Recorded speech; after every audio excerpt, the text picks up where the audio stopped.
emergency. What are you reporting? I have 5 cars following me. They're driving really reckless. What's your name?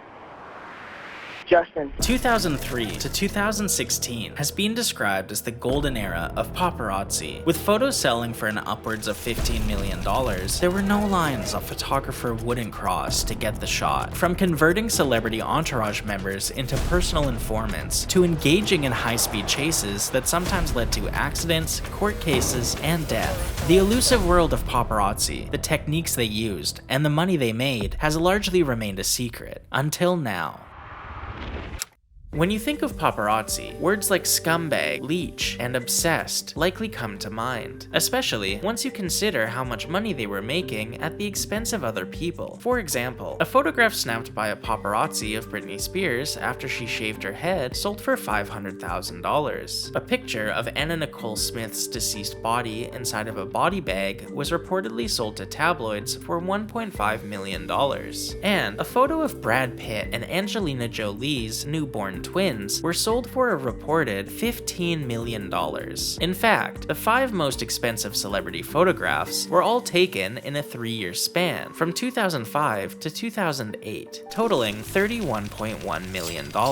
And while these high-selling photographs held some form of cultural importance, in the early 2000s, a simple photo of a celebrity eating McDonald's or getting gas could net the paparazzi anywhere from $5,000 to $15,000. This style of photo is known as a just like us shot, and it used to be the bread and butter of many popular tabloids. According to a 2022 article on The Guardian, infamous paparazzo Giles Harrison was averaging $1.5 million a year by selling these just like us pictures. With hundreds of thousands of dollars being spent on paparazzi pictures every week, and the only requirement for the job being that you own a camera, everyone started to get in on it. However, the market quickly became oversaturated, and paparazzi had to become more brazen with their techniques if they wanted to sell their photos. An infamous example of this is when paparazzi jumped on the floor to take photos up Emma Watson's skirt on her 18th birthday. According to Emma, "I came out of my 18th birthday party and photographers lay on the pavement and took photos up my skirt, which were then published on the front page of English tabloids the next morning. If they published the photographs 24 hours earlier, they would have been illegal, but because I turned 18, they were legal. I woke up the next day and felt completely violated by it all." Paparazzi place celebrities in a lose-lose situation where they berate and harass them to incite a reaction. However, if they do react, the paparazzi will make more money from the photograph, and the tabloids will run with the images, fabricating a dramatized story about what led up to the altercation. They'll curse at somebody. They'll be like, "Yo, your mother," they'll be like, "Hey, how's it going?" They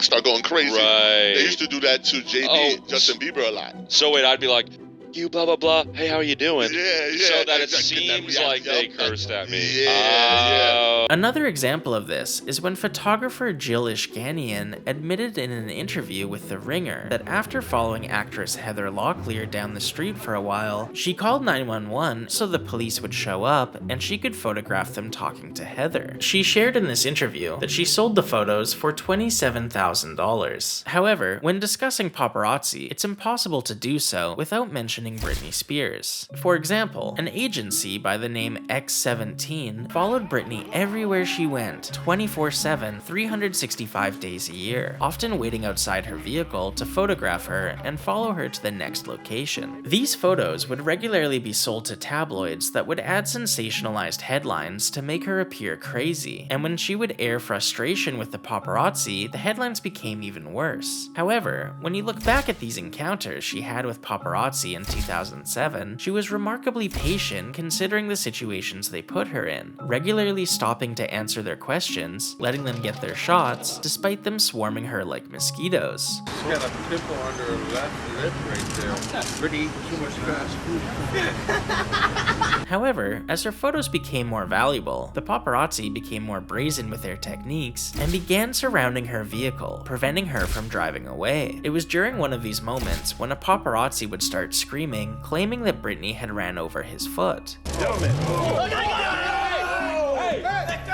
This paparazzi would actually go on to sue Britney, claiming that she negligently operated her vehicle and committed assault and battery on him. However, the case was thrown out of court, as there was no footage of the car's tire actually going over his foot. As Britney's life in the public eye was becoming too much for her to deal with, X17, the paparazzi agency that followed her 24/7, would be the first to photograph Britney after shaving her head. This photo is one of the most iconic paparazzi pictures of the 2000s, and was reportedly sold for $500,000. Years later, in her 2023 memoir, she would reflect on this time in her life by saying, "I'd been looked up and down, had people telling me what they thought of my body since I was a teenager. Shaving my head was a way of saying to the world, f you. You want me to be pretty for you? F you. You want me to be good for you? F you. You want me to be your dream girl? F you." A few days after the paparazzi took the bald-headed Britney photo, they would swarm her car once again, leading to Britney exiting the vehicle and using an umbrella to smash a paparazzo's car. Paparazzi would sell images of this for thousands of dollars, while tabloids used the photos to label her as crazy. One paparazzi at the scene would even take the umbrella home and further monetize the interaction by auctioning it off for a staggering $50,000. What wasn't known at the time, and adds context to Britney's outburst, was that she was embroiled in a custody battle with her ex-husband, Kevin Federline. And shortly before this interaction with the paparazzi, Britney had just driven to his house in hopes of seeing her children. However, Kevin refused to open the gate for her, and she was turned away. Despite the photographer's suit against Britney being thrown out of court, the paparazzi still wouldn't get the memo, and would continue to ambush celebrities in their vehicles for years to come.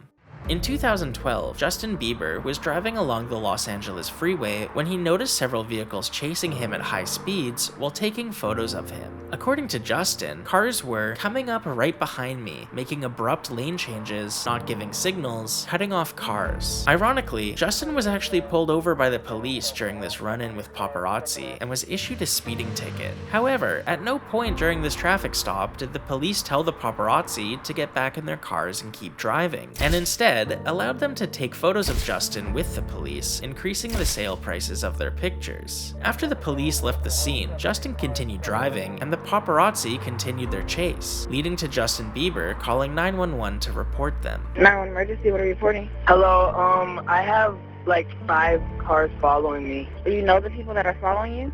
No, I don't, but they're driving really reckless. Following the 911 call, the police actually arrested one of the paparazzi and attempted to charge him under a new law designed to combat reckless paparazzi. However, the case was thrown out after their lawyer argued the law violates the paparazzo's First Amendment right to free speech. Only a few months after Justin's high-speed chase with the paparazzi, another member of the paparazzi would lose their life after running across the freeway to take pictures of Justin Bieber, who had been pulled over by the highway patrol. TMZ reported that 29-year-old Chris Guerra had learned from one of his informants that Justin had been smoking cannabis earlier that day and decided to follow Justin around in hopes of getting a picture. I've always thought somebody was going to die. I didn't realize it was going to be a photog, but the way some of these photogs chase these cars, it's just almost inevitable. Following this accident, Miley Cyrus would take to Twitter and say, "Hope this paparazzi Justin Bieber accident brings on some changes. Wasn't Princess Diana enough of a wake-up call? It is unfair for anyone to put this on Justin's conscience as well. The chaos that comes with the paparazzi acting like fools makes it impossible for anyone to make safe choices." However, the paparazzi never let off the gas and continued to relentlessly swarm celebrities in hopes of getting their payday. The year following Chris Guerra's death, paparazzi would once again berate Justin Bieber while swarming his car with flash photography. One paparazzo would even step in front of his white Ferrari as it was driving towards him and make contact with the vehicle. Damn way, man, damn. Walter Damon Lee, the photographer hit by the car, would later sue Justin, claiming property damage and personal injury in excess of $25,000, saying, "Justin Bieber negligently, carelessly, recklessly, and unlawfully caused the Ferrari to run into and collide with Walter Damon Lee, thereby causing injuries and damages." It's difficult to discern whether or not the paparazzi were intentionally putting themselves in front of Justin's vehicle, as there are multiple instances of him striking paparazzi with his cars and then being sued for damages. Although sometimes it wasn't the paparazzi getting hurt, and instead the celebrity themselves. Back in 2005, Lindsay Lohan found herself in an infamous car accident where a paparazzo collided with her vehicle after a rush hour pursuit. According to the LAPD, the photographer intentionally drove his car into the driver's side door of Lindsay's Mercedes in an attempt to get her picture. Both Lindsay and her passenger were transported to hospital to have their injuries treated. Shortly before the accident, Lindsay had apparently called 911 to report that she was being chased by a paparazzi. 24-year-old paparazzo Gallo Cesar Ramirez was arrested on suspicion of felony assault with a deadly weapon and was also already wanted by the police on an unrelated drug charge. To make matters worse, this wasn't the only paparazzi-related car accident Lindsay was a part of that year. After leaving a restaurant, paparazzi followed her vehicle and continued to take photos, leading to Lindsay colliding with a van. Lindsay Lohan would later claim that the flash from the paparazzi's cameras hindered her ability to see the road in front of her. However, the sheriff's department would later release a statement saying they didn't believe the paparazzi were a factor in the accident. Lindsay Lohan would later move to Dubai and cite their strict privacy laws that prohibit paparazzi as being part of the reason for her relocation. With celebrities going to extended lengths to avoid being photographed, how do paparazzi routinely find them time and time again? Supposedly, during the golden age of paparazzi, photographers were visiting hotels, restaurants, and other businesses around celebrity hotspots and cutting deals with staff to call them if a celebrity entered their business, promising to pay them a percentage of what their photo sells for. Additionally, paparazzi will recruit friends and other members of a celebrity's personal entourage with similar deals, so they can receive a heads up on where that celebrity will be traveling that day, so they, the paparazzi, can arrive there early and wait for them to arrive. Makeup artists, hairstylists, friends, and security guards have all been known to leak information to paparazzi as a way to make even more money from their client. Additionally, they themselves stand to benefit from being photographed with their celebrity client, as it boosts their status in the entertainment industry as well. There's a lot of like undercover people that work with the celebrity that get paid in the side, and they'll